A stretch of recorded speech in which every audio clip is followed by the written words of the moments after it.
dumating na yung pasalubong ng mama ko. Ayan. Galing yan sa Negros. Ayan. Yung mama ko na kahit may sariling pamilya na kami, ayan, hindi pa rin siya nakakalimot. Kaya nila siyang tuyo. Ayan. Sarap. Tapos, ito pa ang klase. Ayan. Bilis. Ayan. Tapos, ito pa, bagoong.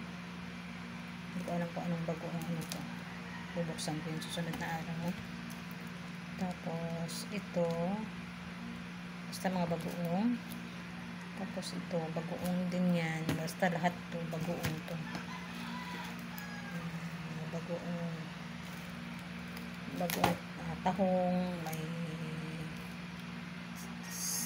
talaba, may bagong isda.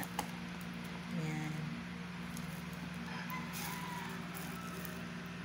Budget namin to pag talagang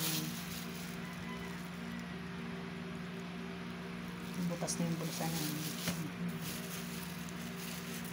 Butas na ang bulsa dahil mahal ng bilihin. Yan. Kaya pinto na kami ng anak ko ng pang-emergency ng mga pagkain. Thank you, Mother.